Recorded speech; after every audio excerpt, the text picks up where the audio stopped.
on arrive à ce sujet contemporain et très actuel du Grand Reset, c'est qu'on voit bien que les élites qui ont failli dans leur proposition de gestion du monde pacifié par le doux commerce, on va simplifier ça, aujourd'hui, au lieu de rendre le tablier et dire, bon, bah, on va changer de direction, aggravent encore leur dimension de mensonge, de dictature et d'inégalité. C'est-à-dire qu'ils aggravent l'inégalité au lieu d'admettre qu'il faudrait, on va dire, renégocier tout ça, rediscuter tout ça. Et ça donne effectivement ce que nous vivons en ce moment avec cette étrange pandémie virale mondiale qui permet de faire tomber tout ce qui restait de démocratie, puisqu'on voit bien qu'il y a eu un processus de modernité et de démocratie qui marchait un peu la main dans la main, de façon ambiguë, et que là, aujourd'hui, la modernité, pour continuer à avancer, est obligée de détruire la démocratie, sous prétexte de sécurité, de lutte contre le réchauffement climatique, par exemple, et de lutte contre les pandémies mondiales. Donc aujourd'hui, on est rentré dans une étape de la modernité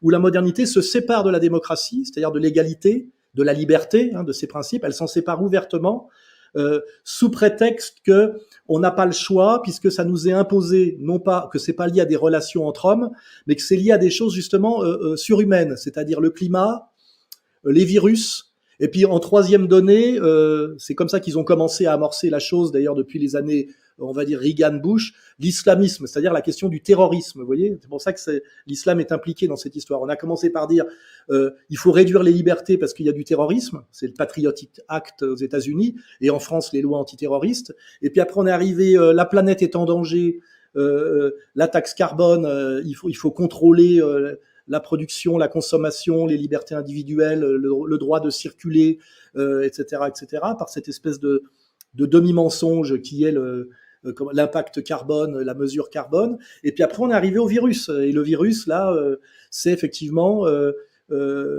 soi-disant, on est au-delà du politique, on est au-delà du national, on est au-delà du territorial, on est au-delà de tout. Et donc, une oligarchie mondiale technicienne, purement technocratique, s'appuyant sur la science intégrale, c'est-à-dire que systématiquement des algorithmes qui prétendent annoncer combien il y aura de morts si on ne vaccine pas, etc., finalement est en train en ce moment même de détruire toutes les libertés individuelles, toute la démocratie, soi-disant pour sauver tantôt d'ailleurs l'humanité, tantôt la planète. C'est tantôt les deux, mais en réalité, ce qu'on voit, c'est que on est dans une dictature de plus en plus aggravée, avec une élite de plus en plus minoritaire et restreinte, qui a un discours en apparence logique ou rationnel qui est totalement délirant dès qu'on l'étudie avec les outils de la rationalité. On nous raconte à peu près tout et n'importe quoi sur chacun de ces sujets, le réchauffement climatique, le Covid, le terrorisme islamique. On dit ça vient d'Arabie Saoudite.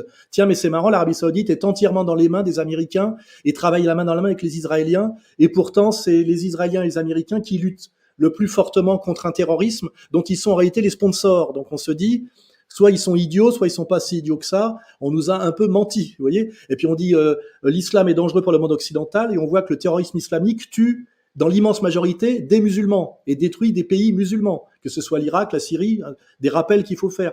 Et donc on est dans une antilogie totale exercée par une élite qui n'est même plus démocratique parce qu'elle passe plus par l'élection. Ce sont des gens qui ne passent plus par les voies démocratiques. Donc on est dans un monde totalement inversé. Et ça, c'est le signe du diable, l'inversion de tout.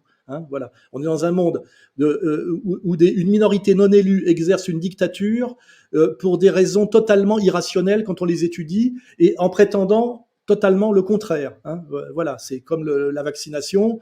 C'est censé nous libérer pour qu'on puisse à nouveau vivre comme dans le monde d'avant. Alors qu'en fait, cette vaccination ne produit aucun effet positif sur la contamination, sur les variants, etc. Et en fait, aggrave l'enfermement et la perte de liberté. Vous voyez ? Et là, on a vraiment quelque chose de très intéressant, c'est que ces élites aujourd'hui qui prétendaient régner au nom de la raison, puisque c'est la lente épopée du pouvoir par la raison, aujourd'hui, pour se maintenir, détruisent même la raison sciemment, violemment, à chaque instant. On est dans des discours parfaitement absurdes et spéculent sur